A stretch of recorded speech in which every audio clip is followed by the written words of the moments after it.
Hello students, পালসার্স commerce ক্লাসে সবাইকে স্বাগত জানাই। আজকের ভিডিও তৈরি করছি শুধুমাত্র তোমাদের জন্য, যারা এই বছর 2025-এ এইচএস দিচ্ছে থার্ড সেমিস্টার, তাদের জন্য। তোমাদের কস্টিং অ্যান্ড ট্যাক্সেশন সাবজেক্টে কি কি পড়বে সেই নিয়ে অনেকে আমাকে রিকোয়েস্ট করেছে যে স্যার একটা সাজেশন করুন। তো তোমাদের রিকোয়েস্টে আজকের এই সাজেশন তৈরি করেছি। এইখানে কস্টিং এবং ট্যাক্সেশন দুটোরই থিওরিটিক্যাল প্লাস নিউমেরিক্যাল সব ধরনের প্রবলেম, সিলেক্টেড প্রবলেম এখানে নিয়ে এই ভিডিওটি তৈরি করছি, যাতে এখান থেকে তোমাদের 100% কমন আসে। এর বাইরে সেভাবে কিছু আসার নেই। সমস্ত দিক থেকে চ্যাপ্টারগুলো কভারেজ করে দিয়েছি। যেভাবেই কোয়েশ্চেন আসুক, হয়তো নানা রকম ভাবে ঘুরিয়ে ফিরিয়ে কোয়েশ্চেন আসতে পারে, কিন্তু যদি তোমরা এগুলো করে যাও তাহলে এখান থেকে তোমরা অবশ্যই তোমার যেগুলো প্রশ্ন পরীক্ষায় আসবে সেগুলির উত্তর অবশ্যই দিতে পারবে। তোমরা ভিডিওটি প্রথম থেকে শেষ অবধি পুরোটা দেখবে, কোনো স্কিপ করবে না। স্কিপ করলে কিন্তু অনেকগুলো জিনিস তোমরা হারিয়ে ফেলবে। এবং তার সাথে নিউমেরিক্যাল প্রবলেমগুলোর যে ব্যাখ্যা, কিভাবে আমি করেছি, কেন করেছি, সেটাও ডিটেলসে বলবো এই ভিডিওতে। এই ভিডিওটি তোমরা অবশ্যই প্রথম থেকে শেষ অবধি দেখবে এবং এই ভিডিওটি তোমাদের বন্ধুদের কাছে শেয়ার করবে। ভিডিওটি কেমন লাগলো তোমরা কমেন্ট বক্সে লিখে জানাবে।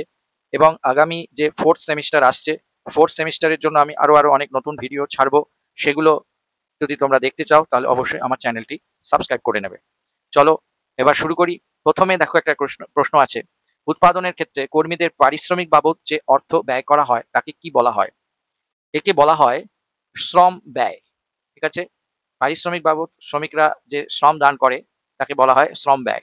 মজুত রক্ষক, দেখছো পরের প্রশ্ন, মজুত রক্ষক হলেন কি ধরনের কর্মীর উদাহরণ? না, মজুত রক্ষক হলেন একজন পরোক্ষ কর্মীর উদাহরণ। এরপরে আছে সময় লিখনের হস্তচালিত পদ্ধতি। দেখতে পাচ্ছ 3 নম্বরে সময় লিখনের হস্তচালিত পদ্ধতি। এটা হচ্ছে সময় লিখনের চাকতি পদ্ধতি। অপশন এ, সময় লিখনের চাকতি পদ্ধতি হচ্ছে সময় লিখনের হস্তচালিত পদ্ধতি। মজুরি প্রদান বিভাগের কাজ। পরের প্রশ্ন, মজুরি প্রদান বিভাগের কাজ হচ্ছে শ্রমিকদের মজুরির তালিকা প্রস্তুতকরণ। শ্রমিকদের মজুরির তালিকা প্রস্তুতকরণ, এটাই হচ্ছে এদের মেন কাজ।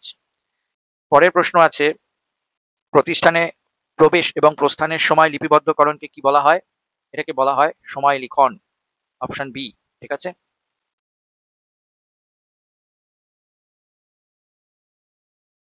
এর উত্তর, একটি কাজ সম্পাদনের জন্য আদর্শ সময়কাল, সেটা কি বলা হয়? সময় নিরীক্ষা বা টাইম স্টাডি। বোঝা গেছে?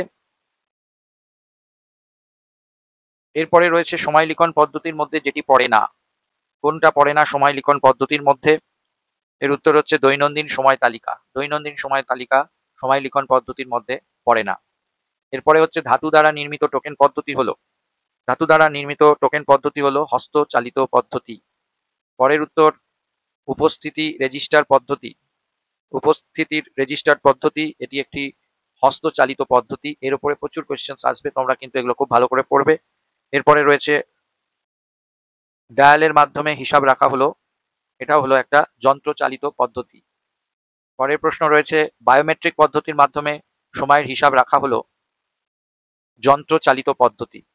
এটা যন্ত্রচালিত পদ্ধতি হবে, এখানে একটা বি দিতে হতো, তো যাই হোক, এটা যন্ত্রচালিত পদ্ধতি, এইটা হবে এর উত্তর। পরের প্রশ্ন, সময় লিখনের উদ্দেশ্য হলো, সময় লিখনের উদ্দেশ্য হলো মজুরি বিল তৈরি করা, উপরি ব্যয় নির্ধারণ করা, এদের সবকটিই হবে। Option D. এর পরের প্রশ্ন হচ্ছে, অলস সময় নিয়ন্ত্রণ করা যায় কোন কোন পদ্ধতিতে? মজুরি দিলে অলস সময় নিয়ন্ত্রণ করা যায়, এটা খুব ইম্পর্টেন্ট কোয়েশ্চেন। সরল কাজভিত্তিক মজুরি হারে। অপশন বি, এই পদ্ধতিতে মজুরি দিলে অলস সময় নিয়ন্ত্রণ করা যায়। এর পরের প্রশ্ন রয়েছে, কারখানার যন্ত্রপাতি নিয়মমাফিক রক্ষণাবেক্ষণের জন্য যে সময় নষ্ট হয় তাকে কি ধরনের সময় বলে? তাকে বলা হয় স্বাভাবিক অলস সময়। Option C is the right option, স্বাভাবিক অলস সময়। এরপরে রয়েছে, কারখানার প্রবেশদ্বার থেকে নিজ নিজ কাজের বিভাগে পৌঁছতে যে সময় নষ্ট হয় তাকে কি বলা হয়? এটা হচ্ছে গিয়ে স্বাভাবিক অলস সময়। অপশন সি, স্বাভাবিক অলস সময়, দুটি স্বাভাবিক অলস সময়। এরপরে রয়েছে, বৈদ্যুতিক গোলযোগের জন্য যদি সময় নষ্ট হয় তাহলে আমরা সেটাকে কি বলবো? সেটাকে আমরা বলবো অস্বাভাবিক অলস সময়, অ্যাবনর্মাল আইডিয়াল টাইম। এরপরে রয়েছে, জব কার্ড থেকে কি জানা যায়?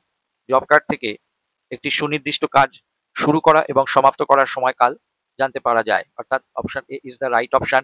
এরপরে রয়েছে, ভারতীয় কারখানা আইন অনুসারে একজন শ্রমিক প্রতিদিন যত ঘন্টার বেশি কাজ করলে তাকে অতিরিক্ত হারে মজুরি প্রদান করতে হবে? এর উত্তর হচ্ছে 9 ঘন্টা। একজন শ্রমিক যদি 9 ঘন্টার বেশি কাজ করে তখনই তাকে কিন্তু অতিরিক্ত হারে মজুরি প্রদান করতে হবে। এরপরে আছে সময় নিরীক্ষা, টাইম স্টাডি। এটা হলো একটি কাজের জন্য শ্রম প্রক্রিয়ার উপযুক্ত পরিমাপকরণ। Option A is the right option. এরপরে রয়েছে সময় আরক্ষণের উদ্দেশ্য। সময় আরক্ষণের উদ্দেশ্য হচ্ছে এদের সবকটি হচ্ছে সময় আরক্ষণের উদ্দেশ্যের মধ্যে পড়ছে, ওপরে তিনটাই। তারপর হচ্ছে গতি নিরীক্ষা, মোশন স্টাডি। এইটার উত্তর হচ্ছে কোনো একটি কাজকে ছোট ছোট প্রক্রিয়ায় বিভক্ত করা। হ্যাঁ, এটার উত্তর কাজ গতি প্রকৃতি, এটার উত্তর হচ্ছে উপরের সবকটি হবে। এরপরে হচ্ছে আইডিয়াল টাইম। আইডিয়াল টাইম হলো কি জিনিস না, শ্রমিক কাজে উপস্থিত থেকেও যদি কর্মহীন থাকে সেই সময়টাকে বলা হয় আইডিয়াল টাইম। শ্রমিক কাজে উপস্থিত আছে কিন্তু সে কাজ করছে না কোনো কারণে। এর পরের প্রশ্ন হচ্ছে স্বাভাবিক অলস সময় হলো। স্বাভাবিক অলস সময় হলো যে অলস সময়, এটা খুব ইম্পর্টেন্ট কোয়েশ্চেন, যে অলস সময় পূর্বানুমান করা যায় কিন্তু নিয়ন্ত্রণ করা যায় না। যে অলস সময় পূর্বানুমান করা যায় কিন্তু নিয়ন্ত্রণ করা যায় না তাকে বলা হয় স্বাভাবিক অলস সময়। Very important question. এরপরে রয়েছে অস্বাভাবিক অলস সময়। এর উত্তর হচ্ছে যে অলস সময় পূর্বানুমান করা যায় এবং ব্যবস্থাপকদের নিয়ন্ত্রণে থাকে না। পূর্বানুমান করা যায় না এবং ব্যবস্থাপকদের নিয়ন্ত্রণে থাকে না, তাকে বলা হয় অস্বাভাবিক অলস সময়। এরপরে রয়েছে টাইম বুকিং বা সময় আরক্ষণ কি। সময় আরক্ষণ হচ্ছে কারখানার শ্রমিকদের কাজে নিযুক্ত থাকার সময় লিখনকে বলা হয় সময় আরক্ষণ। এরপরে বলছে সময় লিখন। সময় লিখন জিনিসটা কি না, কারখানার শ্রমিকদের প্রবেশ এবং প্রস্থানের সময়টাই লেখা হচ্ছে, কারণ কারখানায় শ্রমিকরা কখন ঢুকেছে আর কখন কারখানা থেকে বেরিয়েছে, এই কারখানায় ঢোকবার আর কারখানা থেকে বেরিয়ে যাওয়ার সময়টুকু রেকর্ড করাকে বলা হয় টাইম কিপিং। আর শ্রমিকরা যতক্ষণ অ্যাকচুয়ালি কোনো কাজে নিযুক্ত ছিল সেই সময়টাকে যখন আমরা রেকর্ড করি সেটাকে বলে টাইম বুকিং। আচ্ছা, এরপরে রয়েছে শ্রমিকদের মজুরির তালিকা প্রস্তুত করার দায়িত্ব কোন বিভাগের থাকে। এইটা দায়িত্ব থাকে মজুরি প্রদান বিভাগের, অপশন বি। এরপরে রয়েছে সময় নিরীক্ষা, টাইম স্টাডি। এটা এর দ্বারা আমরা কি নির্ধারণ করি? টাইম স্টাডির মাধ্যমে আমরা কোনো কাজের আদর্শ সময় নির্ধারণ করতে পারি। বোঝা গেল। এরপরে 28 নম্বরে আছে সময় লিখনে শ্রমিকদের কোন সময়কে বিবেচনা করা হয়। সময় লিখনে শ্রমিকদের যে সময়টা বিবেচনা করা হয় সেটা হচ্ছে কারখানায় তার উপস্থিতি থাকার মোট সময়। কারখানায় তার উপস্থিত থাকার মোট সময়টা এখানে রেকর্ড করা হয়। তারপরে বলছে কারখানার যন্ত্রপাতি বিকল হওয়ার জন্য উৎপাদন বন্ধ হয়ে গেলে যে অলস সময় সৃষ্টি হয় তাকে আমরা বলি উৎপাদনজনিত কারণে অলস সময় সৃষ্টি হলো। তারপরে বলছে স্বাভাবিক ও অনিয়ন্ত্রণযোগ্য অলস সময়ের মজুরিকে অন্তর্ভুক্ত করা হয় মূল ব্যয়ের মধ্যে। Option D is the right option হবে। এবার বলছে পণ্যের চাহিদা কম থাকায় উৎপাদনের হার কমালে যে অলস সময় সৃষ্টি হয় তার কারণ। এটা অলস হবে, এখানে একটু প্রিন্টিং মিস্টেক আছে, এটা অলস হবে। বলছে পণ্যের চাহিদা কম থাকায় উৎপাদনের হার কম হলে যে অলস সময় সৃষ্টি হয় তার কারণ হলো অর্থনৈতিক কারণ। ঠিক আছে। এরপরে বলছে শ্রমিকদের কারখানায় টিফিন করার জন্য যে সময় নষ্ট হয় তাকে কি বলবো আমরা? তাকে বলবো আমরা স্বাভাবিক অলস সময়। স্বাভাবিক অলস সময় এইটা হবে অপশন সি হবে, এটা একটু স্পেলিংটা ভুল আছে, স্বাভাবিক অলস সময় হবে। 33 নম্বরে এরপরে আছে কোনো ধর্মঘটের কারণে যদি কারখানায় উৎপাদন বন্ধ হয়ে যায় তার ফলে যে অলস সময় সৃষ্টি হয় তাকে আমরা বলবো প্রশাসনিক কারণে অলস সময়। বোঝা গেছে। এরপরে একটা প্রশ্ন আছে, একটা ছোট্ট অঙ্ক আছে, বলছে একটি কারখানায় 5 জন শ্রমিক কাজ করে, ঘন্টা প্রতি মজুরির হার হচ্ছে 40 টাকা করে, 1 ঘন্টায় মজুরি হচ্ছে 40 টাকা। প্রত্যেক শ্রমিক মোট কাজের সময় হলো 8 ঘন্টা করে, প্রত্যেকটা শ্রমিক কাজ করেছে। কাঁচামালের অভাবের জন্য শ্রমিক পিছু অলস সময় ছিল 12 ঘন্টা। দেখো একটা শ্রমিকের জন্য অলস সময় হচ্ছে 1.2 ঘন্টা, তাহলে মোট অলস সময় কত? দেখো 5 জন শ্রমিক এবং প্রত্যেকে 1.2 ঘন্টা করে অলস সময় হয়েছে প্রত্যেকের কাঁচামালের অভাবের জন্য, তাহলে টোটাল অলস সময় হচ্ছে 5 ইন্টু 1.2 করে 6 আওয়ার্স, অর্থাৎ option C is the right option. এরকম ধরনের কোয়েশ্চেন কিন্তু আসার চান্স আছে। এরপরে আর একটা অঙ্ক আছে, ছোট্ট অঙ্ক। রতন সকাল 6টায় কারখানায় প্রবেশ করলো এবং তারপর সে বিকেল 3টে কারখানা থেকে বেরিয়ে গেল। তাহলে এই সময় টিফিন ও শৌচাগার যাওয়ার জন্য সে 2 ঘন্টা তার অলস সময় ছিল। তাহলে রতনের সময় লিখন কি হবে? দেখো সময় লিখন মানে আমরা জানি কখন কারখানায় ঢুকলো আর কখন কারখানা থেকে বেরোলো। তো ও কারখানায় ঢুকেছিল 6টার সময়, বেরোলো 3টের সময়, দুপুরে 3টের সময়, তাহলে 9 ঘন্টা হচ্ছে ওর সময় লিখন। বোঝা গেল। এরপরের প্রশ্ন হচ্ছে সময় লিখন অনুযায়ী সময় হচ্ছে 48 ঘন্টা আর সময় আরক্ষণ অনুযায়ী শ্রমিক কাজ করেছে 46 ঘন্টা। প্রতি ঘন্টা প্রতি মজুরির হার মানে 1 ঘন্টার মজুরি যদি 50 টাকা হয় তাহলে অলস সময়ের জন্য তার মজুরি কত হবে? দেখো প্রথম কথা হচ্ছে শ্রমিক তো কারখানায় ছিল 48 ঘন্টা কিন্তু সে অ্যাকচুয়াল কাজ করেছে 46 ঘন্টা, তাহলে 2 ঘন্টা নিশ্চয়ই তার অলস সময় হয়েছে। এবং পার ঘন্টার মজুরি যদি 50 টাকা হয়, তাহলে 2 ঘন্টায় তার মজুরি হবে 50 × 2 করে 100 টাকা। তাহলে অপশন এটা হচ্ছে রাইট অপশন। বোঝা গেছে? অপশন এটা হচ্ছে রাইট অপশন। এর পরেরটায় চলে যাই। পরেরটায় বলেছে প্রত্যক্ষ মজুরির ব্যয় অন্তর্ভুক্ত থাকে। প্রত্যক্ষ মজুরির ব্যয়ের মধ্যে কি অন্তর্ভুক্ত থাকে? না, প্রত্যক্ষ মজুরি ব্যয়ের অন্তর্ভুক্ত থাকে মূল ব্যয়, মালপত্রের ব্যয়, কারখানার ব্যয়, বিক্রয় ব্যয়। এটা হচ্ছে মূল ব্যয় মানে প্রাইম কস্ট। প্রত্যক্ষ মজুরির প্রাইম কস্টের মধ্যে অন্তর্ভুক্ত থাকে। এরপরে আছে যে প্রত্যক্ষ মজুরি ড্যাশ এবং পরোক্ষ মজুরি ড্যাশের উপাদান। প্রত্যক্ষ মজুরি হচ্ছে মূল ব্যয় অর্থাৎ প্রাইম কস্টের, আর পরোক্ষ মজুরি উপরি ব্যয়ের। তার মানে অপশন এটাই হচ্ছে রাইট অপশন। ঠিক আছে, option A is the right option. এরপরে হচ্ছে লিখিত সময় মাইনাস আরক্ষণ সময়। লিখিত সময় থেকে আরক্ষণ সময় বাদ দিলে আমরা পেয়ে যাব অলস সময়। ঠিক আছে, এরপরে হচ্ছে অধিকাল মজুরি ইকুয়ালস টু স্বাভাবিক মজুরি প্লাস অধিকাল প্রিমিয়াম। অধিকাল প্রিমিয়াম হবে স্বাভাবিক মজুরির সঙ্গে অধিকালের মজুরিটা যোগ করলে, অধিকালের জন্য যে এক্সট্রা টাকাটা দেওয়া হবে সেটা যোগ করলে অধিকাল মজুরি পাওয়া যাবে। অর্থাৎ অধিকাল মজুরির মধ্যে স্বাভাবিক মজুরি তো থাকবে এবং তার সঙ্গে একটা এক্সট্রা ওভারটাইম করছে বলে একটা বোনাস অ্যামাউন্ট থাকবে। এই দুটো যোগ করেই ওভারটাইম, অধিকাল মানে ওভারটাইমের মজুরি পাওয়া যাবে। এরপরে বলছে কারখানায় শ্রমিকদের কর্মবিরতি ঘোষণার কারণে কাজের যে সময় নষ্ট হয়। কারখানার সময় কর্মবিরতি ঘোষণার জন্য এটাকে বলা হবে অস্বাভাবিক অলস সময়। অনেক সময় কর্মীরা কি করে, এটাকে বলবো অস্বাভাবিক অলস সময়, অপশন সি। অনেক সময় কর্মীরা করে কি ধর্মঘট ডেকে দেয়, তো তার ফলে যে কাজের সময় নষ্ট হয় তাকে আমরা অস্বাভাবিক অলস সময় বলবো। এর পরের প্রশ্ন রয়েছে সময় হিসাব রক্ষণ বিভাগের মুখ্য কাজ হলো। সময় হিসাব রক্ষণ বিভাগের মুখ্য কাজ হলো সময় লিখন। Option A is the right option. এবার পরেরটা আছে সময় লিখন মাইনাস ড্যাশ ইকুয়ালস টু সময় আরক্ষণ। এটার উত্তর হবে সময় লিখন মাইনাস অলস সময়। সময় লিখন থেকে অলস সময় বাদ দিলে আমরা সময় আরক্ষণ পেয়ে যাব। এটাও খুব ইম্পর্টেন্ট আছে। এরপরে তোমাদের দুটো বিবৃতি দেখতে পাচ্ছি। সেটা হচ্ছে কারখানায় প্রবেশদ্বারে শ্রমিকদের প্রবেশ ও প্রস্থানের সময় নির্দিষ্টভাবে লিপিবদ্ধ করার কাজকে সময় আরক্ষণ বলে। ঠিক আছে, এটা ঠিকই বলেছে। আর বলছে সময় আরক্ষণের ক্ষেত্রে ভারতীয় কারখানা আইনের বিধান অনুসরণ করা হয় না, এটা কিন্তু ঠিক নয়। এর অপশন হবে সি। এর অপশন হচ্ছে এ এবং আর উভয় সঠিক নয়। কারখানার প্রবেশদ্বারে শ্রমিকদের প্রবেশ ও প্রস্থানের সময় সুনির্দিষ্টভাবে লিপিবদ্ধ করার কাজকে, না এটা তো ভুল, এটাকে তো সময় আরক্ষণ বলে না, সময় লিখন বলে। তাহলে এটার উত্তর এ এবং আর উভয়ই সঠিক নয়, option C is the right option. তারপরে বলেছে আরেকটা এরকম বিবৃতি আছে যে কারখানায় কোনো শ্রমিক কর্মহীন সময় হলো অলস সময়। ঠিক কথা। আর বলছে অলস সময় নির্ণয় করে শ্রমিকদের সেই সময়ের জন্য মজুরি প্রদান করা হয় না, এটা ভুল। অলস সময়ের জন্য শ্রমিকদের কিন্তু মজুরি দেওয়া হয়। এর উত্তর হবে এ সঠিক কিন্তু আর সঠিক নয়। এ অপশন সি এ সঠিক, সরি অপশন সি এর অপশন হবে এ সঠিক কিন্তু আর সঠিক নয়। এটা কোথায় রয়েছে? এ সঠিক কিন্তু আর সঠিক নয়। কারখানায় কোনো শ্রমিক কর্মহীন হলে তাকে অলস সময় বলে, ঠিকই আছে, কিন্তু অলস সময় নির্ণয়ের জন্য শ্রমিকদের সেই সময়ের জন্য মজুরি প্রদান করা হয় না, এটা কিন্তু রং বলা আছে। এটা কিন্তু ঠিক নয়, রং বলা আছে। ঠিক আছে, এর পরের প্রশ্ন হচ্ছে ভূমিকম্প, বন্যা, অগ্নিকাণ্ড ইত্যাদির ফলে প্রাকৃতিক কারণে অলস সময় সৃষ্টি হতে পারে। এটা ঠিক, এবং নিয়ন্ত্রণযোগ্য অলস সময় প্রশাসনিক ব্যবস্থা গ্রহণের মাধ্যমে নিয়ন্ত্রণ করা সম্ভব। এটা দুটোই ঠিক এবং এ হচ্ছে আর এর সঠিক ব্যাখ্যা। Option B is the right option. আচ্ছা, এরপরেরটা হচ্ছে চাকতি বা টোকেন পদ্ধতি। এখানে একটা ট্রু ফলস আছে, এটাও খুব ইম্পর্টেন্ট।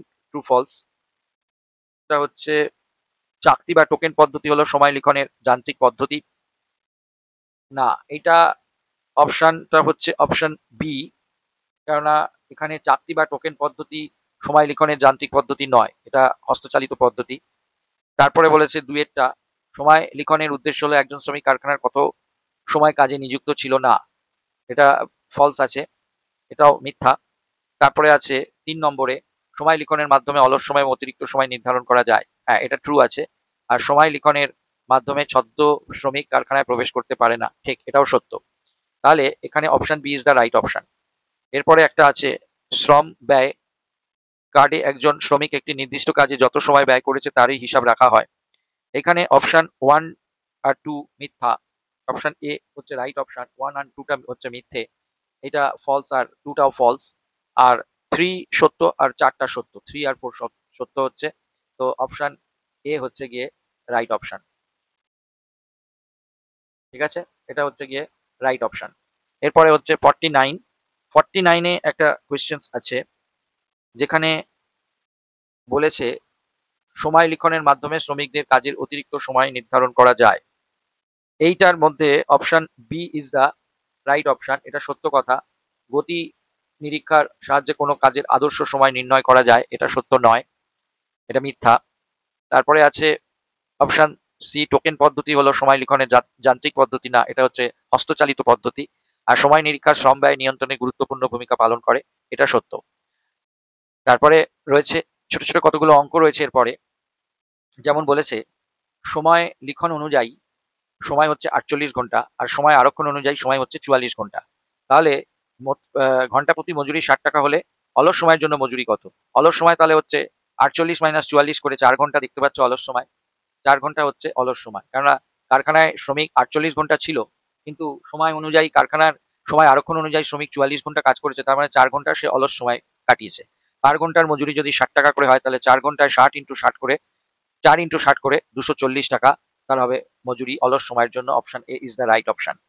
এরপরে আরেকটা অঙ্ক আছে, বলছে 48 ঘন্টা সপ্তাহে কাজ হয়, কোন শ্রমিকের কারখানায় প্রবেশ ও কারখানা থেকে বের হওয়ার সময় নির্ধারিত হয়েছে 46 ঘন্টা। উক্ত শ্রমিক এই সপ্তাহে বিভিন্ন কাজে 43 ঘন্টা ব্যয় করেন, তাহলে তার অলস সময় কত?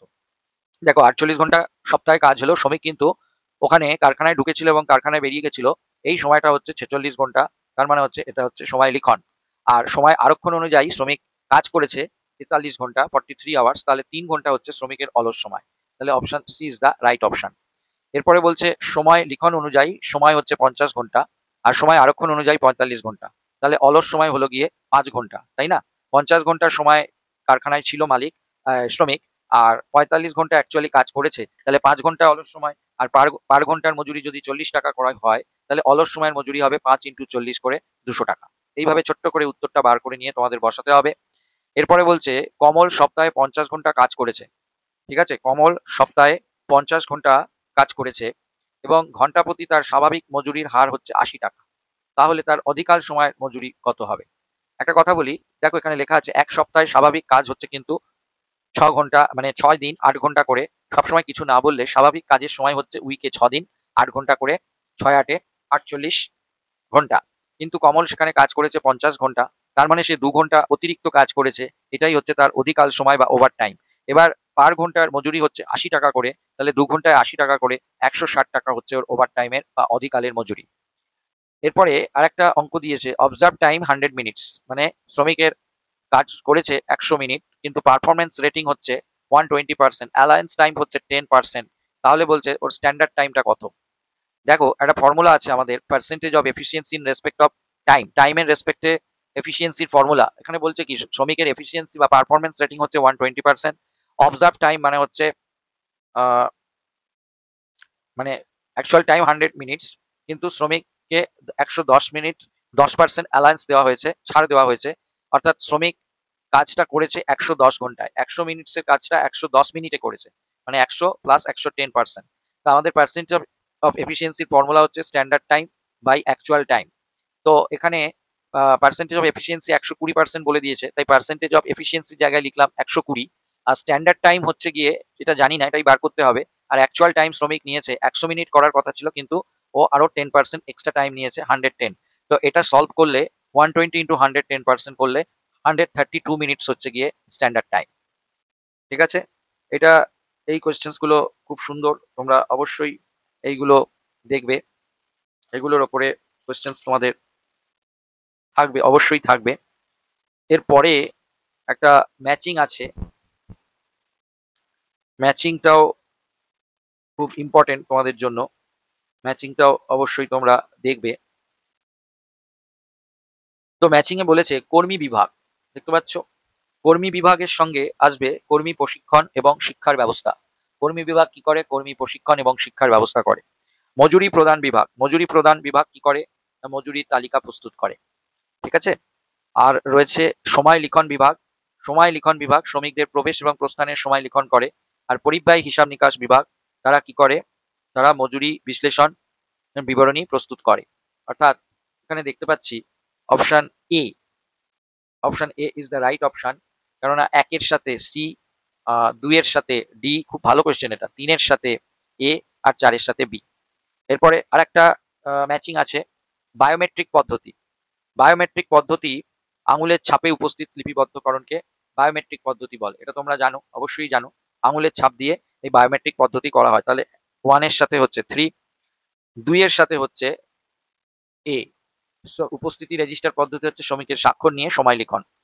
এরপরে রয়েছে টোকেন পদ্ধতি, এর অপশন হচ্ছে 4, চাকতি বাক্সে রেখে সময় লিখনকে টোকেন পদ্ধতি বলে। আর সময় লিপিবদ্ধকারী ঘড়ি পদ্ধতি, এটা হচ্ছে কার্ডে সময় লিপিবদ্ধকরণ পদ্ধতি। তাহলে এখানে যে অপশনটা আমরা দেখতে পাচ্ছি 1C, option B is the right option. 1C, 2A, 3D, 4B। বোঝা গেছে? এরপরে আরেকটা আছে সময় লিখন। সময় লিখন মানে কি? না শ্রমিকের কারখানায় প্রবেশ ও প্রস্থানের সময়, 1 এর সঙ্গে সি। সময় আরক্ষণ মানে হচ্ছে শ্রমিকের কারখানায় কাজে নিযুক্ত থাকার কারণ ও সময় লিপিবদ্ধকরণ। অলস সময় হচ্ছে শ্রমিকের কারখানায় উপস্থিত থেকেও কাজে নিযুক্ত থাকে না, আর অধিকাংশ সময় হচ্ছে কারখানার অতিরিক্ত যতটুকু সময় কাজ করে। তাহলে এখানে আমরা দেখতে পাচ্ছি অপশন 1 এর সাথে হচ্ছে 3, 1C, মানে option B is the right option. 1 এর সাথে হচ্ছে সি, 2 এর সাথে হচ্ছে sorry, option A is the right option. কারণ 1 এর সাথে হচ্ছে সি, 2 এর সাথে হচ্ছে ডি, 3 এর সাথে হচ্ছে বি, আর 4 এর সাথে হচ্ছে এ। বোঝা গেছে? এরপরে পরের পারিশ্রমিক পদ্ধতি 2 তে আমরা চলে এলাম। সেখানে বলছে মজুরির পরিমাণ কোন কোন বিষয়ের উপর নির্ভর করে? কাজের সময়, কাজের পরিমাণ উভয়ের উপরেই নির্ভর করে। অলস সময় নিয়ন্ত্রণ করা যায়। কোন পদ্ধতিতে অলস সময় নিয়ন্ত্রণ করা যায়? এটা খুব ইম্পর্টেন্ট প্রশ্ন, এটা তোমরা অবশ্যই মনে রাখবে। এটা হচ্ছে স্টেট পিচ রেট সিস্টেম বা সরল কার্যভিত্তিক মজুরি হার পদ্ধতিতে। পরে বলেছে কোন কর্মচারীর কাজ করার জন্য যে পারিশ্রমিক পায় তাকে কি বলা হয়? মজুরি বলা হয়। সিম্পল মজুরি। একটি উন্নত মজুরি প্রদান ব্যবস্থার কোনটি বৈশিষ্ট্য অপ্রয়োজনীয়? জটিলতা। জটিলতা অবশ্যই থাকবে না যদি সেটা একটা ভালো মজুরি প্রদান সিস্টেম হয়। আচ্ছা, এরপরে আছে টেলরের পার্থক্যমূলক কার্যভিত্তিক মজুরির হার পদ্ধতি অনুসারে শ্রমিকের দক্ষতাকে কয় ভাগে ভাগ করা যায়? এখানে হচ্ছে 2 ভাগে ভাগ করা যায়, একটা বিলো স্ট্যান্ডার্ড, একটা অ্যাবাভ স্ট্যান্ডার্ড। আচ্ছা, এরপরে আছে টেলরের পার্থক্যমূলক না সাধারণ সময়ভিত্তিক মজুরি হার পদ্ধতিতে মজুরির পরিমাণ নির্ধারণের সূত্র হলো, এখানে হচ্ছে অপশন এ, মজুরির মোট মজুরি মানে হচ্ছে কাজের সময় ইন্টু ঘন্টা প্রতি মজুরির হার। যেহেতু এটা সময় ভিত্তিক মজুরির হার, তাই কাজের সময় যে যত ঘন্টা কাজ করেছে actual time taken into time rate দিয়ে গুণ করলে মজুরিটা জানতে পারা যাবে। এরপরে বলেছে কার্যভিত্তিক মজুরি হার পদ্ধতির অসুবিধা। এই সুবিধা অসুবিধাগুলো খুব ভালো করে একটু পড়ে যাবে তোমরা। কার্যভিত্তিক মজুরি হার পদ্ধতির অসুবিধা হচ্ছে সবগুলোই কিন্তু অসুবিধা। Option D is the right option. ন্যূনতম মজুরির নিশ্চয়তা থাকে না, পণ্যের গুণমান হ্রাস পায়, কাঁচামালের অপচয়, সবগুলোই। আর এটা বলছে সময়ভিত্তিক মজুরি হার পদ্ধতির অসুবিধা। এই সময়ভিত্তিক মজুরি হার পদ্ধতির অসুবিধা উচ্চ শ্রম, এটা হচ্ছে অপশন এ এবং বি উভয়ই হবে। তারপরে হচ্ছে কার্যভিত্তিক মজুরি হার পদ্ধতির সুবিধা। কার্যভিত্তিক মজুরি হার পদ্ধতির সুবিধা হলো এতে অধিক উৎপাদন সম্ভব হয়। কাজ অনুযায়ী মজুরি দিলে শ্রমিক তাড়াতাড়ি করে অনেক অনেক উৎপাদন করার চেষ্টা করে। এরপরে হচ্ছে টেলরের পার্থক্যমূলক কার্যভিত্তিক মজুরির ক্ষেত্রে কর্মীর উৎপাদনের মাত্রা স্থির করা হয় কিসের মাধ্যমে? গতি সমীক্ষা না সময় সমীক্ষা? এর উত্তর হচ্ছে এ এবং বি উভয়ের মাধ্যমেই। এরপরে বলছে যে ক্ষেত্রে কাজের গতি শ্রমিকদের নিয়ন্ত্রণে থাকে না সেক্ষেত্রে মজুরি দেওয়া হয়। যে ক্ষেত্রে কাজের গতি শ্রমিকদের নিয়ন্ত্রণে থাকে না সেক্ষেত্রে শ্রমিককে মজুরি দেওয়া হয় সময় ভিত্তিক মজুরি হার পদ্ধতিতে, অর্থাৎ option B is the right option. এরপরে বলেছে টেলরের পার্থক্যমূলক কার্যভিত্তিক মজুরি হার পদ্ধতির সুবিধে। এই সুবিধেগুলো খুব ভালো করে দেখে যাবে। এর সুবিধে হচ্ছে উপরের সবকটি, অর্থাৎ সহজবোধ্য, সহজ প্রয়োগ, অলস সময় হ্রাস, অদক্ষ শ্রমিকের কাজে উৎসাহদায়ক এবং উপরের সবকটি হবে। 69 এর option D is the right option. এরপরে বলছে টেলরের পার্থক্যমূলক কার্যভিত্তিক মজুরি হার পদ্ধতির অসুবিধা। কার্যবিধি মজুরি হার পদ্ধতির অসুবিধার মধ্যে হচ্ছে, এখানে অসুবিধাও হচ্ছে উপরের সবকটি। ন্যূনতম মজুরি নিশ্চয়তা অনিশ্চয়তা রয়েছে, স্বাভাবিক মজুরি হার প্রযোজ্য হয় না, তীব্র মজুরির পার্থক্য থাকে, এবং তাহলে উপরের সবকটি হবে। এবার বলছে মেরিকের পার্থক্যমূলক কার্যভিত্তিক মজুরি হার পদ্ধতি অনুসারে শ্রমিকের কর্মদক্ষতার স্তর। এখানে মেরিকের 3টে ভাগ থাকে। একটা হচ্ছে 83%, বিলো 83%, একটা 83 থেকে 100%, আর একটা হচ্ছে 100 থেকে অ্যাবাভ 100%। 3টে ভাগ থাকে, সবসময় এটা মনে রাখবে। এবার বলছে মেরিকের পার্থক্যমূলক কার্যভিত্তিক মজুরি হার পদ্ধতির অসুবিধা। অসুবিধা হলো এ এবং বি দুটোই হচ্ছে, অর্থাৎ উৎপাদিত পণ্যের গুণমান হ্রাস পাওয়ার সম্ভাবনা থাকে এবং শ্রমিকদের স্বাস্থ্যহানিরও সম্ভাবনা থাকে। মেরিকের পার্থক্যমূলক কর্মভিত্তিক মজুরি হার পদ্ধতির সুবিধে কি? সুবিধে হলো গিয়ে এখানেও সুবিধের অপশনটা সি হবে এবং বি। দক্ষ শ্রমিকের অতিরিক্ত মজুরি লাভ করতে পারে, আর অদক্ষ শ্রমিকরা মজুরি বাবদ ক্ষতির সম্ভাবনা থাকে না। অদক্ষ শ্রমিকদের কিন্তু মজুরি বাবদ ক্ষতির সম্ভাবনা নেই। এরপরে বলেছে পণ্যের উৎপাদন ও সেবা সৃষ্টির মানবিক উপাদান কি? মানবিক উপাদান হচ্ছে এর মধ্যে শ্রমিকের শ্রম। এরপরে বলেছে মেরিকের পার্থক্যমূলক কার্যভিত্তিক মজুরি হার পদ্ধতিতে শ্রমিকরা 20% অতিরিক্ত মজুরি কখন পেয়ে থাকে? যখন তাদের এফিসিয়েন্সি 100%, 83% এর বেশি কিন্তু 100% এর কম, তখন তারা এই 20% মজুরি পেয়ে থাকে। আমার মনে হচ্ছে এইটার উত্তরটা 100% এর বেশি হবে। আমার বেসিক্যালি মনে হচ্ছে আনসারটা একটু ভুল হচ্ছে, এটার 100% এর বেশিই হবে। এরপরে হচ্ছে অন্যতম না, এরপরে একটা প্রশ্ন রয়েছে মেরিকের পার্থক্যমূলক কার্যভিত্তিক মজুরি হার পদ্ধতিতে কর্মচারীরা 10% হারে কখন পায় মজুরি? এইটা হচ্ছে যখন তাদের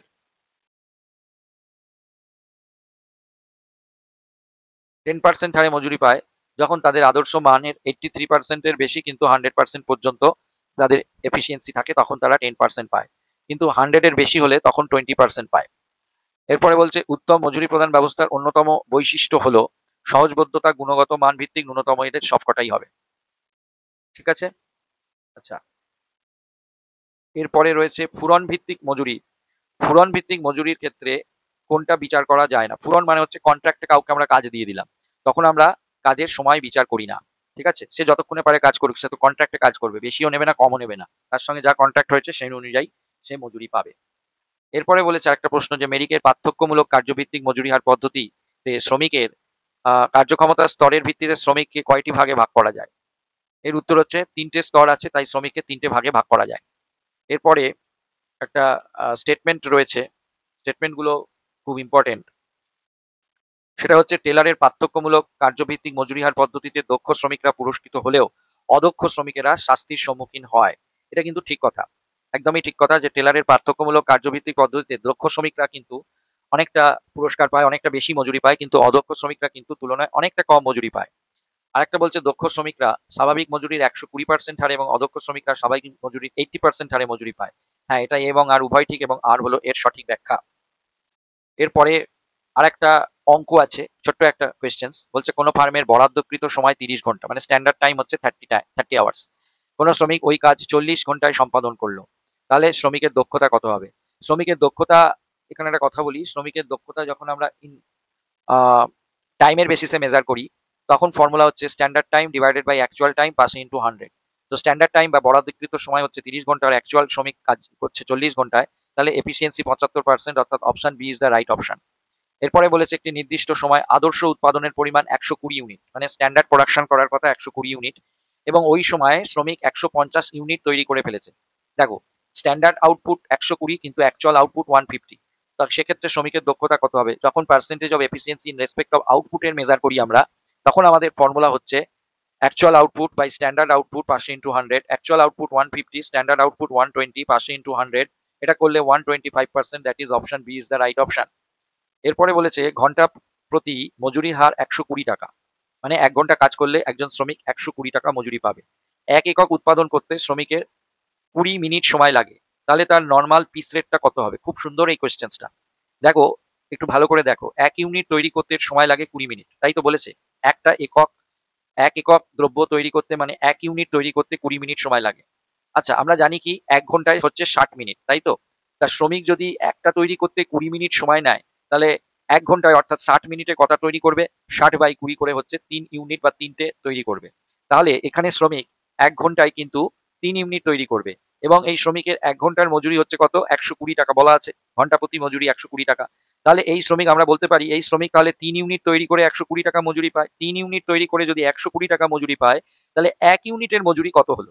120/3 120/3 করলে 40 টাকা। তাহলে 40 টাকা হচ্ছে তার পার ইউনিট মজুরি। Option D is the right option. এই কোয়েশ্চেন্সটা কিন্তু খুব ইম্পর্টেন্ট আছে, তোমরা খুব ভালো করে দেখে যাবে। এরপরে আরেকটা এরকম ধরনের কোয়েশ্চেন আছে, বলছে ঘন্টা প্রতি মজুরির হার 80 টাকা। 1 ঘন্টা কাজ করলে 80 টাকা মজুরি পাওয়া যায়। এক একক পণ্য উৎপাদনের জন্য নির্ধারিত সময় হচ্ছে 15 মিনিট। মানে 1 ইউনিট তৈরি করতে 15 মিনিট সময় লাগে। কোনো নির্দিষ্ট দিনে কোনো শ্রমিক 40 একক পণ্য উৎপাদন করলো।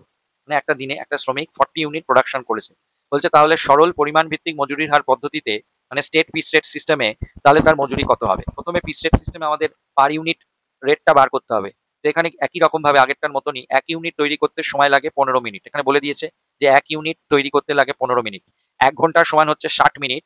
1 ঘন্টায় তো 60 মিনিট। তার মধ্যে শ্রমিক যদি 1 ইউনিট তৈরি করতে 15 মিনিট নেয়, তাহলে 1 ঘন্টায় বা 60 মিনিটে শ্রমিক কটা তৈরি করতে পারবে? না 60/15 করে 4 ইউনিট তৈরি করতে পারবে। অর্থাৎ শ্রমিক এখানে 1 ঘন্টায় 4 ইউনিট তৈরি করতে পারবে এবং 1 ঘন্টায় শ্রমিকের মজুরি হচ্ছে 80 টাকা। ঠিক আছে? তাহলে আমরা বলতে পারি শ্রমিক 1 ঘন্টা কাজ করে 80 টাকা মজুরি পাবে আর শ্রমিক 1 ঘন্টায় 4 ইউনিট তৈরি করবে। তাহলে আমরা বলতে পারি কি শ্রমিক 4 ইউনিট তৈরি করে 80 টাকা মজুরি পাবে। ঠিক তো? শ্রমিক 4 ইউনিট তৈরি করে 80 টাকা মজুরি পাবে। তাহলে শ্রমিকের 1 ইউনিটের মজুরি কত হবে? দেখো, শ্রমিক যদি 4 ইউনিট তৈরি করে 80 টাকা পায়, তাহলে 1 ইউনিটের মজুরি হচ্ছে 80/4 করে 20 টাকা। তাহলে ইউনিট প্রাইস বা পার ইউনিট পিস রেট পেয়ে গেলাম 20 টাকা করে। এবার এই শ্রমিকরা 40 একক উৎপাদন করেছে। তাহলে শ্রমিকের মজুরি কত হবে?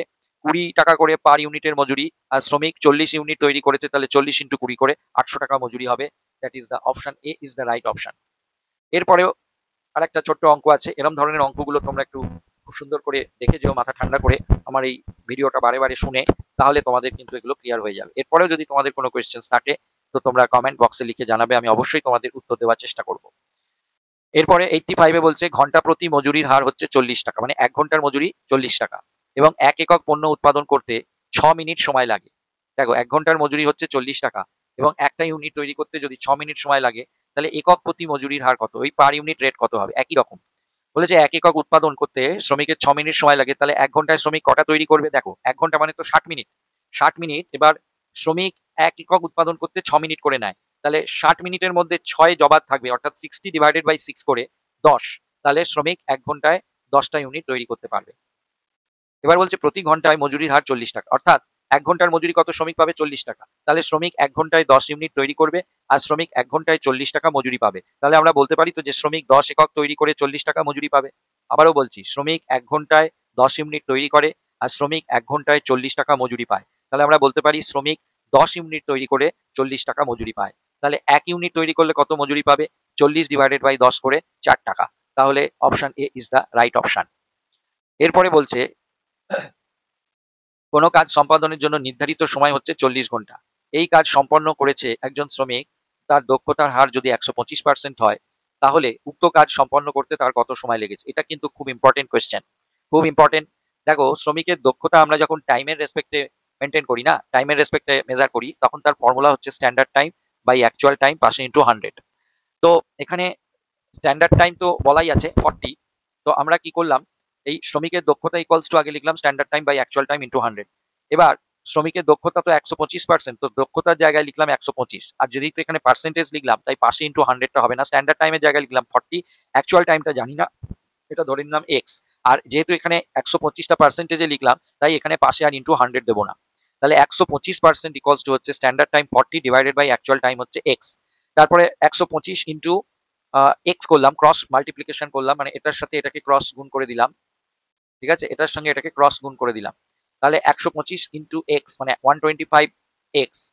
ঠিক আছে, 125 এক্স, এটা হচ্ছে ইকুয়ালস টু 40। তাহলে এক্স ইকুয়ালস টু হচ্ছে 40/125, দ্যাট ইজ 32 হবে দেখবে। So the actual time for the job is 32। তাহলে 32 option A is the right option. এরপরে একটা কোয়েশ্চেন আছে, বলছে কোন শ্রমিকের দক্ষতার স্তর যদি 80% হয় এবং কোন কাজের মানক যদি 60 ঘন্টা, মানক সময় মানে স্ট্যান্ডার্ড টাইম যদি 60 ঘন্টা হয়, ঠিক আছে, কোন শ্রমিকের দক্ষতার স্তর হচ্ছে 80% এবং কাজের মানক সময় বা স্ট্যান্ডার্ড টাইম হচ্ছে 60 আওয়ার্স, তাহলে উক্ত শ্রমিক ওই কাজের ব্যয়িত সময় হবে, এটা উত্তর হবে মানক সময়ের বেশি। তার কারণ যেহেতু ওর এফিসিয়েন্সি বিলো স্ট্যান্ডার্ড, তার মানে কি ওর যা স্ট্যান্ডার্ড টাইম ও তার থেকে নিশ্চয়ই বেশি সময় নিয়ে নিয়েছে। স্ট্যান্ডার্ড টাইম থেকে যদি কম সময় নিত তাহলে ওর এফিসিয়েন্সি বেশি হতো, কিন্তু এখানে স্ট্যান্ডার্ড সময় থেকে ওর এফিসিয়েন্সি তো 100 এর কম, 80%, তার মানে ও কি স্ট্যান্ডার্ড টাইমের থেকে কিছু বেশি সময় নিয়ে নিয়েছে। বোঝা গেছে?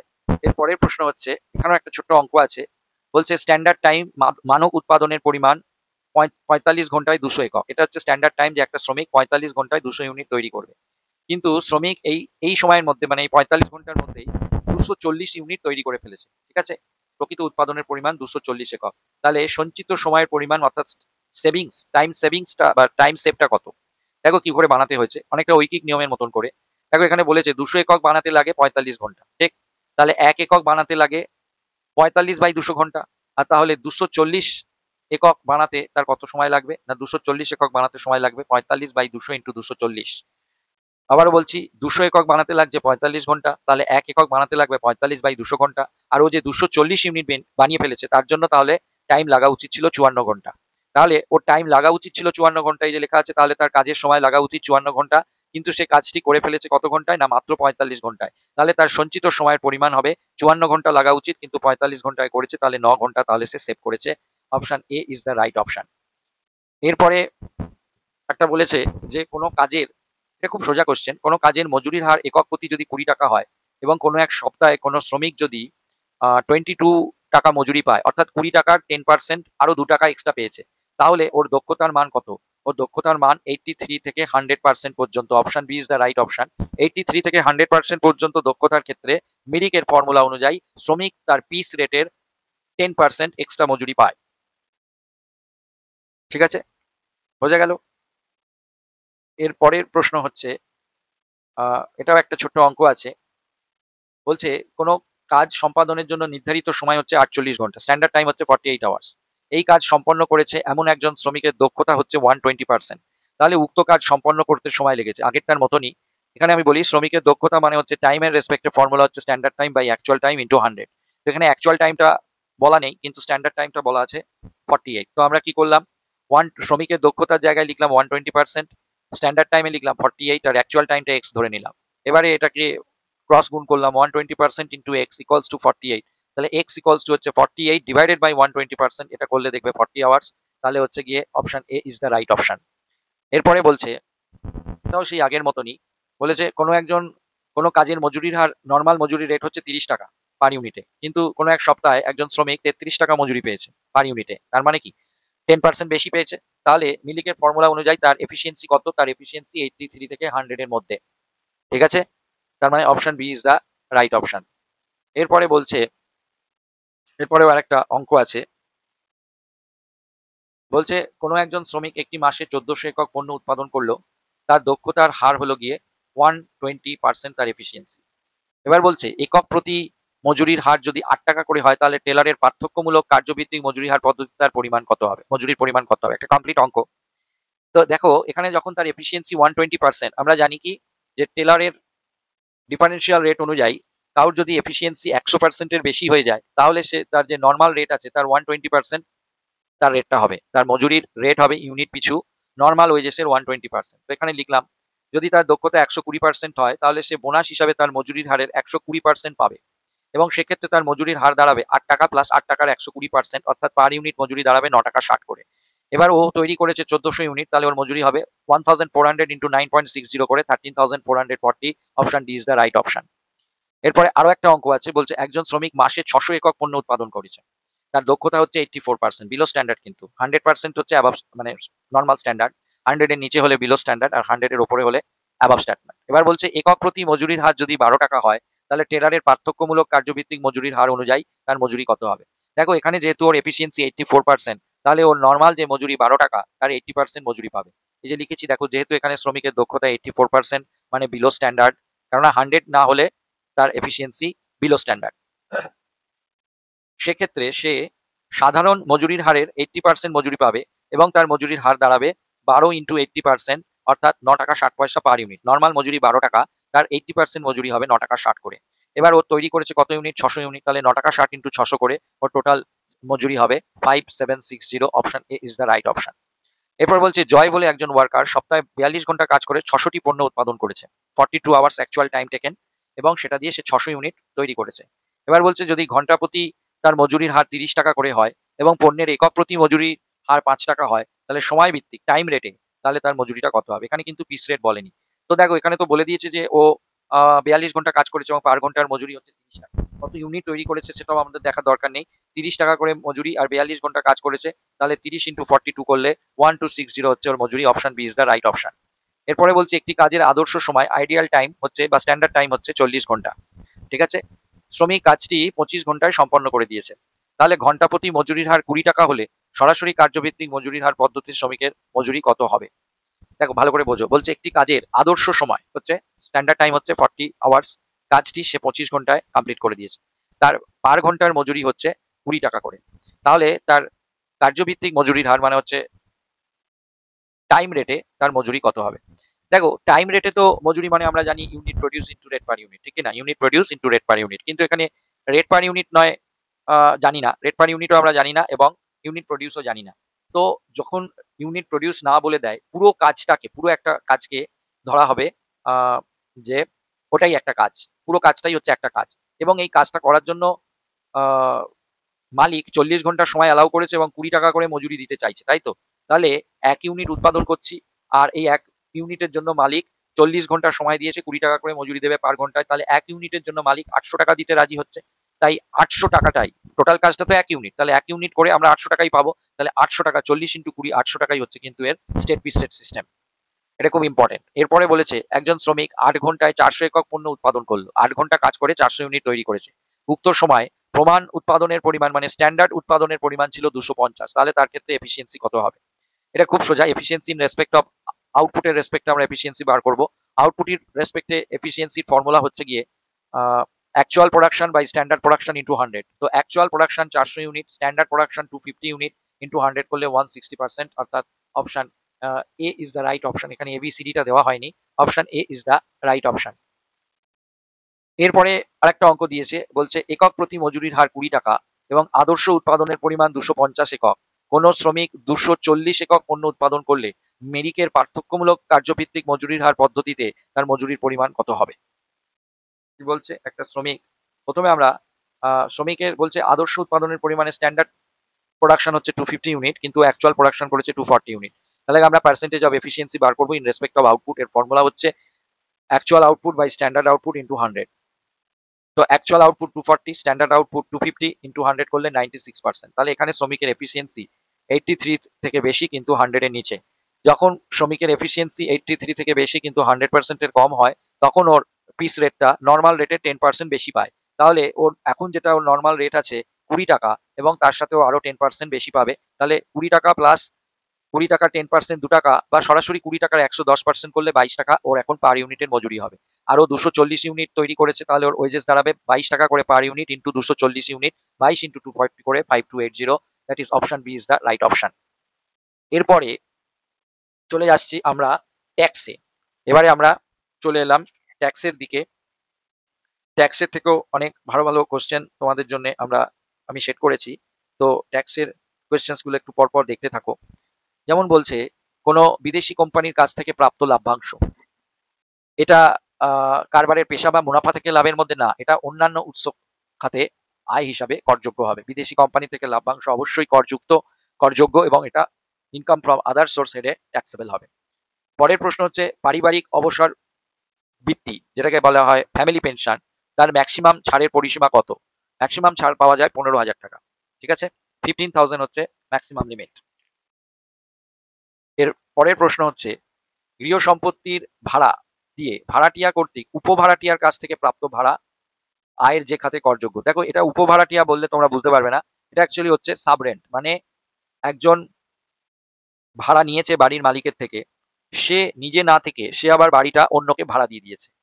তো যে নিজে না থেকে অন্যকে ভাড়া দিয়ে দিয়েছে, সেই যে ভাড়াটিয়া যে অন্যকে ভাড়া দিয়ে দিল, তার ইনকামটা কি হেডে ট্যাক্সেবল হবে? তোমরা সবাই বলবে স্যার এটা তো হাউস প্রপার্টি হেডে ট্যাক্সেবল হবে। না, হাউস প্রপার্টি হেডে ট্যাক্সেবল হতে গেলে বাড়িটাকে যে ভাড়া দিচ্ছে তাকে বাড়ির মালিক হতে হবে। তো যে উপভাড়াটিয়া, অর্থাৎ সে তো বাড়ির মালিক নয়, সে ভাড়া নিয়ে আবার অন্যকে ভাড়া দিয়েছে, তো সে যে ইনকামটা করছে সেটা কিন্তু হাউস প্রপার্টি হেডে ট্যাক্সেবল হবে না। তাহলে সেটা কোন হেডে ট্যাক্সেবল হবে? সেটা ওই অন্যান্য উৎস থেকে আয় মানে ইনকাম ফ্রম আদার সোর্স হেডে ট্যাক্সেবল হবে। এরপরে একটা প্রশ্ন আছে, সাংসদ হিসাবে প্রাপ্ত পারিতোষিক বা ভাতা। যারা সাংসদ তারা যে ডেইলি অ্যালায়েন্সটা পায় সেইটা কিন্তু সম্পূর্ণভাবে করমুক্ত। দৈনন্দিন ভাতাটা সম্পূর্ণভাবে করমুক্ত। কিন্তু সাংসদ হিসাবে তারা যেটা স্যালারি পায় প্রত্যেক মাসে সেইটা কিন্তু সম্পূর্ণভাবে করযোগ্য। তো আমরা এটাকে ধরে নিলাম দৈনন্দিন ভাতা, তাই জন্য এটাকে সম্পূর্ণ করমুক্ত করলাম। এবার বলছে একটি বাড়ি পুনরায় ভাড়া দিয়ে আয় হয়েছে 45,600। দেখো পুনরায় ভাড়া মানে কি, একবার ভাড়া নিয়ে অন্যকে ভাড়া দিয়েছে ওই উপভাড়াটিয়া, এবং সেই উপভাড়াটিয়া 36,000 টাকা বাড়ির মালিককে ভাড়া দেয় এবং বাড়ির মেরামতির খরচ 7,500 টাকা দিয়েছে। তাহলে অন্যান্য খাতে তো করযোগ্য হবে এটা ঠিকই, কিন্তু কত টাকা করযোগ্য হবে? এখানে নিয়ম হচ্ছে ও যে ভাড়াটা পাচ্ছে 45,600 সেখান থেকে বাড়ির মালিককে যে ভাড়াটা দিচ্ছে সেটা মাইনাস হবে, আর বাড়ির মেরামতি বা অন্যান্য যে খরচগুলো করেছে সেটাও মাইনাস হবে। তাহলে 45,600 থেকে আমরা টোটাল মাইনাস করব 36,000 যেটা বাড়ির ভাড়া, আর 7,500 যেটা কিনা ও মেরামতি খরচ করেছে। তাই দুটোকে বাদ দিলে 2,100 টাকা, that is option C is the right option. এরপরে খুব ইম্পর্টেন্ট এইটা 102 নাম্বার, এই লটারির থেকে যখন আমরা কোনো টাকা পাই তখন লটারিটার টাকা হাতে পাওয়ার আগেই কিন্তু আমাদের ট্যাক্স কেটে নেয়, যেটাকে টিডিএস বলে, উৎস মূল্য কর কেটে রাখা। উৎস মূল্যর করকে ইংলিশে বলে ট্যাক্স ডিডাক্টেড অ্যাট সোর্স। তা বলছে একজন লটারি কেটে 98,000 পেয়েছে 30% ট্যাক্স কেটে নেওয়ার পর, এবং লটারির টিকিট বিক্রি করে টিকিট কিনতে তার 100 টাকা খরচ হয়েছে। তাহলে লটারি থেকে তার করযোগ্য আয় কত হবে? দেখো এইটা অ্যাকচুয়ালি ট্যাক্সটা কেটে নেওয়ার পর ওর ইনকামটা হচ্ছে 98,000, মানে লটারি থেকে পেয়েছে 98,000, কিন্তু 30% কেটে নেওয়ার পর।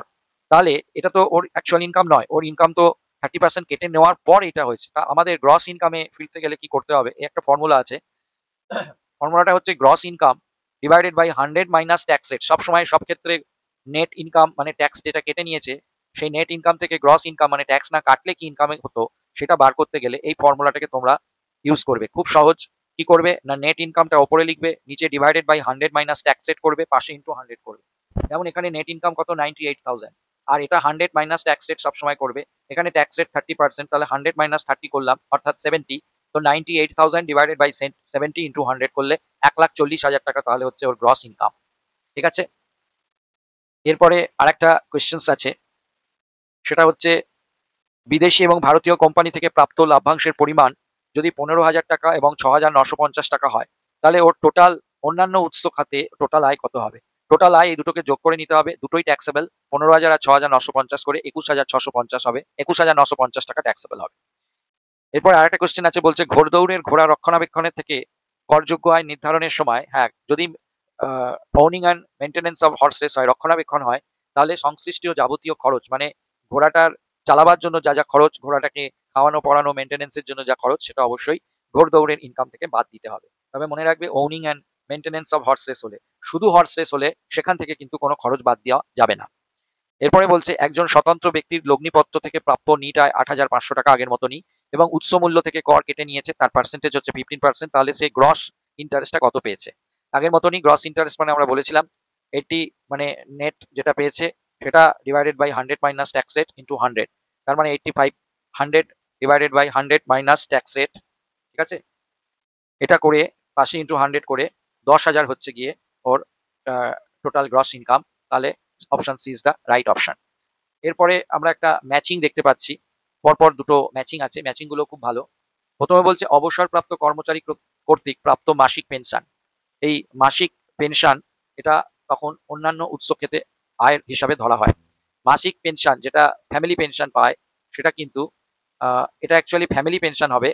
ফ্যামিলি পেনশন হলে সেটা কিন্তু আদার সোর্সে ট্যাক্সেবল হয়। কিন্তু যদি এখানে বলেছে অবসরপ্রাপ্ত কর্মচারীর কর্তৃক প্রাপ্ত মাসিক পেনশন, যদি সে বেঁচে থাকে লোকটা, তার ফ্যামিলি পেনশন হলে তবে সেটা অন্যান্য উৎস খাতে করযোগ্য হয়। এখানে অ্যাকচুয়ালি ফ্যামিলি পেনশনই বলা উচিত ছিল, এখানে ফ্যামিলি পেনশনটা বলা হয়নি। তো ফ্যামিলি পেনশন পেলে সেটা কিন্তু অন্যান্য উৎস খাতে করযোগ্য। কিন্তু যদি ওই কর্মচারী বেঁচে থাকে এবং সে যদি নিজের পেনশনটা পায়, তাহলে সেটা কিন্তু স্যালারি হেডেই ট্যাক্সেবল হবে। ঠিক আছে, বেতন খাতেই করযোগ্য হবে। তো যাই হোক, এরপরে হচ্ছে বিদেশে অবস্থিত কৃষি জমি থেকে প্রাপ্ত অন্যান্য উৎস খাতে করযোগ্য হবে। তারপরে হচ্ছে করযোগ্য লাভ্যাংশ নির্ধারণের সময় সংশ্লিষ্ট খরচ বিবেচ্য, আর ঘোড়দৌড় থেকে করযোগ্য আয় হিসেব করার সময় সংশ্লিষ্ট খরচ বিবেচ্য নয়। তা এখানে আমরা দেখতে পাচ্ছি একের সঙ্গে রয়েছে বি, 1 বি কোন অপশনে পাচ্ছ? অপশন ডি তে পাওয়া যাচ্ছে। 1 এর সঙ্গে বি, 2 এর সঙ্গে এ, 3 এর সঙ্গে ডি আর 4 এর সঙ্গে C. Option D is the right option. এরপরে আরেকটা ম্যাচিং আছে, যে কোনো আকস্মিক আয়ের উপর 30% কর চার্জ করা হয়। মানে যেগুলো ক্যাজুয়াল ইনকাম বা হঠাৎ করে ইনকাম, এগুলোর উপরে 30% চার্জ করা হয়। ঠিক আছে, তো একের সাথে সি হচ্ছে ম্যাচিং হচ্ছে। তারপরে হচ্ছে ঘোড়দৌড় থেকে নিট আয় নির্ধারণ করার জন্য সংশ্লিষ্ট খরচ কিন্তু বিবেচ্য নয়। একটু আগেই বললাম, শুধু ঘোড়দৌড় বলেছে, এখানে রক্ষণাবেক্ষণ তো বলেনি। তাহলে রক্ষণাবেক্ষণ না হলে ঘোড়দৌড়ের আয় থেকে কোনো খরচ বাদ দেওয়া যাবে না। এরপরে আছে অপশন 3 তে লটারি থেকে নিট আয় নির্ধারণের জন্য আনুষঙ্গিক খরচ বিচার করা হয় না। ঠিক, এটা আনুষঙ্গিক হবে, সঙ্গীত হয়ে গেছে, এটা ভুল হয়ে গেছে, প্রিন্টিং মিস্টেক। আনুষঙ্গিক খরচ বিচার করা হয় না, অর্থাৎ লটারি কাটার জন্য কোনো টিকিটের খরচ বা লটারিটা কালেকশন করা, টাকাটা কালেকশন করার জন্য কোনো খরচ, সেগুলো কিন্তু বাদ দেওয়া হয় না। আর ঘোড়দৌড়ের রক্ষণাবেক্ষণ মানে রানিং অ্যান্ড মেনটেন্যান্স এর যদি হয়, তাহলে সেক্ষেত্রে সাধারণ ঘোড়দৌড় রক্ষণাবেক্ষণের ক্ষেত্রে আয়ের উপর, এইখানে ঘোড়দৌড়ের রক্ষণাবেক্ষণের থেকে আয়ের উপর সাধারণ কর হার প্রযোজ্য না। এটা তো ঘোড়দৌড়ের রক্ষণাবেক্ষণের জন্য 30% হারে কর প্রযোজ্য হবে, 4 এর সাথে সি হবে। আর এটা একটু ভুল হলো, আকস্মিক আয়ের উপর সাধারণ কর ধার্য, এটা হবে। ঠিক আছে, এটা একটু তোমাদের ভুল হলো। আকস্মিক আয়ের উপর সাধারণ কর হার প্রযোজ্য হবে। ঘোড়দৌড় থেকে নির্ধারণ করার জন্য সংশ্লিষ্ট খরচ বিবেচ্য নয়। সাধারণ ক্ষেত্রে লটারি থেকে নিট আয় নির্ধারণের জন্য আনুষঙ্গিক খরচ বিচার করা হয় না। আর ঘোড়া রক্ষণাবেক্ষণের থেকে আয়ের উপর 30% হারে কর প্রযোজ্য। এখানে অপশনটা একটু ভুল আছে, এটা তোমরা একটু ঠিক করে নেবে।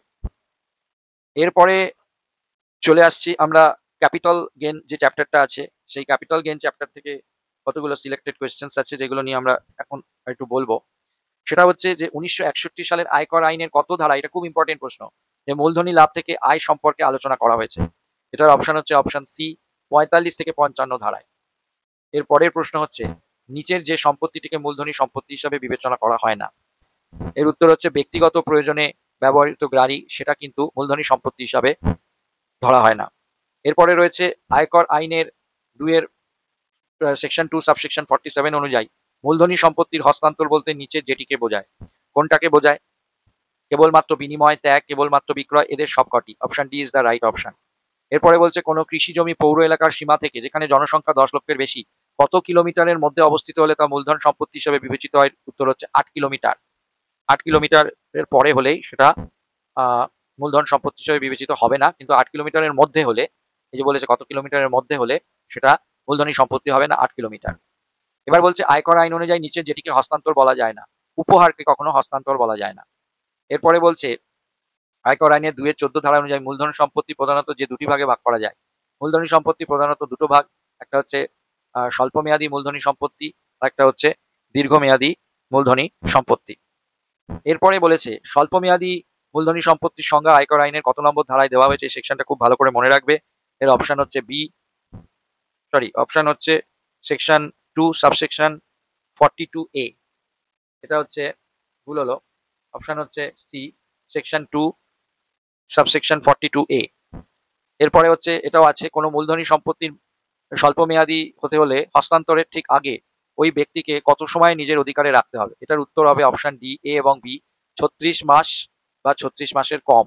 36 মাস একদিন হয়ে গেলে তখন সেটা কিন্তু দীর্ঘমেয়াদী হয়ে যাবে, আর 36 মাস বা তার কম হলে তখন সেটা স্বল্পমেয়াদী হবে। এরপরে বলেছে আয়কর আইন অনুযায়ী দীর্ঘমেয়াদী মূলধনী সম্পত্তির সংজ্ঞা ধারা কত? এর ধারা হচ্ছে section 2 subsection 29A। Option A is the right option, section 2 subsection 29A। এবারে বলেছে একটি হস্তান্তরিত মূলধনী সম্পত্তির থেকে অর্জিত মূলধনী লাভ সেই পূর্ববর্তী বছরে করযোগ্য হবে যে বছরে, কোন বছরে করযোগ্য হবে না? যে বছরে সম্পত্তিটি হস্তান্তর হলো। Option C is the right option. আচ্ছা, এরপরে একটা আছে যে অমল দাস একজন লোক, তিনি এক্স লিমিটেডের 1000টি শেয়ার 1/1/24 তারিখে ক্রয় করেন এবং শেয়ারটি 1/1/25 ঠিক এক বছরের মাথায় মাথায় তিনি শেয়ারটি বিক্রি করে দেন। তাহলে এটা আয়কর অনুযায়ী কি হবে? এবার একটা কথা বলি, ইনি ঠিক 12 মাসের মাথায় বিক্রি করেছেন, 12 মাস একদিন পেরোয়নি। তাই জন্যে এটা কিন্তু স্বল্পমেয়াদী হবে। দীর্ঘমেয়াদী হতে গেলে শেয়ারের ক্ষেত্রে আমরা জানি যে 12 মাস পেরিয়ে গেলে সেটা দীর্ঘমেয়াদী হয়, কিন্তু এখানে জাস্ট 12 মাস হয়েছে, 12 মাস একদিন হয়নি, তাই এটা কিন্তু স্বল্পমেয়াদী হবে। পরের একটা কোয়েশ্চেনে আছে, মিস্টার রাহুল একটি তালিকাবিহীন কোম্পানির কিছু অগ্রাধিকার শেয়ার ক্রয় করেছেন। তো হস্তান্তরের আগে তা তিনি নিজের কাছে কতদিন রাখলে দীর্ঘমেয়াদী মূলধনী সম্পত্তি হিসাবে বিবেচিত হবে? এখানে হচ্ছে 24 মাসের বেশি। তোমরা বলবে স্যার শেয়ারের ক্ষেত্রে তো আমরা জানি 12 মাস, কিন্তু এটা বলেছে তালিকাবিহীন শেয়ার, দেখেছো? মানে আনলিস্টেড শেয়ারের ক্ষেত্রে কিন্তু 24 মাসের বেশি সময় হোল্ড করে রাখলে তখন হচ্ছে লং টার্ম, আর 24 মাসের কম সময় হোল্ড করে থাকলে সেটা হচ্ছে গিয়ে শর্ট টার্ম, আনলিস্টেড এর ক্ষেত্রে। এরপরে একটা ছোট্ট অঙ্ক আছে, 10/6/22 তারিখে 7,80,000 টাকা 10/6/22 তারিখে 7,80,000 টাকা ক্রয় করা হয়েছে একটা কৃষি জমি, এবং যেটা 2/6/24, 3 বছর পেরোয়নি, 10/6/22 থেকে 2/6/24 তারিখে আবার সেটা 12 লাখ টাকায় বিক্রি করা হয়েছে, এবং সেই আয় থেকে 2,70,000 টাকা দিয়ে আর একটা গ্রামীণ এলাকায় কৃষি জমি কেনা হয়েছে। তাহলে স্বল্পমেয়াদী মূলধনের পরিমাণ কত হবে? দেখো আমরা জানি 12 লাখ টাকা বিক্রি করে পেয়েছি, আর 7,80,000 হচ্ছে এর কস্ট অফ অ্যাকুইজিশন। তো সেলস কনসিডারেশন হচ্ছে 12 লাখ টাকা, বা সেল ভ্যালু হচ্ছে 12 লাখ টাকা, আর এটা কিনতে খরচ হয়েছে 7,80,000। এমনিতে এটা হচ্ছে 4,20,000 ক্যাপিটাল গেন। কিন্তু যদি ওই ক্যাপিটাল গেন থেকে কেউ আবার কোনো কৃষি জমি কেনে, তাহলে সেটা 2,70,000 টাকা, ওটা আবার ডিডাকশন পাওয়া যাবে। তো 4,20,000 থেকে 2,70,000 ডিডাকশন বাদ দিয়ে 1,50,000 টাকা হচ্ছে গিয়ে short term capital gain. Option C is the right option. এরপরে আরেকটা ছোট্ট অঙ্ক আছে, বলছে 21/5/2022 তারিখে 1,86,500 টাকা একটা সোনার গহনা ক্রয় করে 15/1/2025 ভালো করে শুনবে, 15/1/2025 মানে এখানেও 3 বছর পেরোয়নি, ঠিক আছে, সেটি 3,42,000 টাকায় বিক্রি করা হয়েছে। বিক্রয় সংক্রান্ত খরচ 9,500 টাকা হলে যে ধরনের লাভ উদ্ভূত হবে? তো দেখো, প্রথমে সেল ভ্যালু 3,42,000, আর কস্ট অফ অ্যাকুইজিশন সেটা হচ্ছে 1,86,500, এই দুটোকে মাইনাস করলে 1,50,500, আর সেখান থেকে এক্সপেন্স অন ট্রান্সফার 9,500 বাদ দিলে 1,46,000, এটা হচ্ছে স্বল্প মেয়াদী মূলধনী লাভ। এরপরে আরেকটা কোয়েশ্চেন্স আছে, বলছে 7/8/2022 তারিখে 7 লাখ টাকায় একটি জমি ক্রয় করে 9/4/2024 তারিখে জমিটিকে বাড়ি তৈরি করার উপযোগী করে তোলার জন্য 2 লাখ টাকা খরচ করা হয়েছে। এটাকে অ্যাকচুয়ালি বলা হয় ইমপ্রুভমেন্ট কস্ট, ঠিক আছে। এবং এরপরে এই জমিটা 15/1/25 3 বছর পেরোয়নি, 16,20,000 টাকায় বিক্রি করা হলে, এবং বিক্রি করার সময় যদি বিক্রয় সংক্রান্ত খরচ 32,500 টাকা হয়, তাহলে মূলধনী লাভ কত হবে? দেখো, প্রথম কথা হচ্ছে 16,20,000 হচ্ছে এর বিক্রির দাম, 7 লাখ টাকা হচ্ছে কস্ট অফ অ্যাকুইজিশন, 2 লাখ টাকা হচ্ছে কস্ট অফ ইমপ্রুভমেন্ট। এই দুটোকে মাইনাস করলে 7,20,000 হচ্ছে গিয়ে নেট কনসিডারেশন। 7,20,000 হচ্ছে, সেখান থেকে 32,500 হচ্ছে এক্সপেন্স অন ট্রান্সফার, এটা মাইনাস করার পরে 687,500, এটা অবশ্যই স্বল্পকালীন মূলধনী লাভ হচ্ছে। Option C is the right option. এরপরে আছে, নিচের যে সম্পত্তিটি ছাড়া অন্যান্য মূলধনী সম্পত্তির অন্তর্ভুক্ত নয়। অলংকার, অলংকারটা এখানে মূলধনী সম্পত্তি, এছাড়া ব্যক্তিগত মজুদ সম্ভার, ব্যক্তিগত ব্যবহারের জিনিসপত্র, গ্রামীণ কৃষি জমি, এগুলো কিন্তু মূলধনী সম্পত্তি নয়। এরপরে হচ্ছে গিয়ে মিস্টার এ 36 লাখ টাকা একটি গৃহ সম্পত্তি মিস্টার বি কে বিক্রয় করে 36 লাখ টাকায় বিক্রি করেছে। এখানে একটা খুব মজার ব্যাপার আছে, বাড়িটা স্ট্যাম্প ডিউটি অনুযায়ী ভ্যালু কিন্তু বলে দিয়েছে, স্ট্যাম্প ডিউটি অনুযায়ী বাড়ির যে ভ্যালু সেটা কিন্তু 41 লাখ টাকা। তার মানে মিস্টার এ মিস্টার বি কে কিন্তু কম দামে বিক্রি করেছে, ঠিক আছে। এবং বাড়িটার অধিগ্রহণ মানে কস্ট অফ অ্যাকুইজিশন হচ্ছে গিয়ে 20 লাখ টাকা। তাহলে বাড়িটির দীর্ঘমেয়াদী মূলধনী কত হবে? কস্ট অফ অ্যাকুইজিশন কিন্তু এটা ইন্ডেক্স কস্ট অফ অ্যাকুইজিশনই বলে দিয়েছে 20 লাখ টাকা। তাহলে বাড়িটির দীর্ঘমেয়াদী মূলধন কত হবে? এখন তোমাদের একটা কথা বলি, যে বাড়িটা যদি কম টাকায় কেউ বেচে, তাহলে কিন্তু কম টাকাটা সেল ভ্যালু ধরা হবে না। অ্যাকচুয়ালি বাড়িটার তো স্ট্যাম্প ডিউটি অনুযায়ী ভ্যালু বেশি, 41 লাখ টাকা, তাহলে তখন কিন্তু বাড়িটার স্ট্যাম্প ডিউটি অনুযায়ী যে বেশি দাম সেটাই কিন্তু ধরা হবে, ঠিক আছে। আবার যদি বাড়িটি স্ট্যাম্প ডিউটি থেকে যদি বিক্রির দামটা বেশি হতো, ধরো স্ট্যাম্প ডিউটি 41 লাখ টাকা, আর বাড়িটা ধরো বিক্রি করেছে 45 লাখ টাকা, তখন কিন্তু আমরা ওই বেশি দামটাই ধরতাম। তাহলে স্ট্যাম্প ডিউটি আর বাড়িটির অ্যাকচুয়াল সেলিং প্রাইস, এই দুটোর মধ্যে যেটা বেশি হবে সেটাই আমাদের ভ্যালু, মানে বাড়িটির সেল ভ্যালু হিসাবে কনসিডার করতে হবে। তো এখানে তাই জন্য সেল ভ্যালু নেওয়া হলো 41 লাখ টাকা, আর বাড়িটা বিক্রি cost of acquisition, index cost of acquisition হচ্ছে 20 লাখ টাকা, তাহলে 21 লাখ টাকা হচ্ছে গিয়ে option D is the right option. এটাই হচ্ছে লং টার্ম ক্যাপিটাল গেইন। আচ্ছা,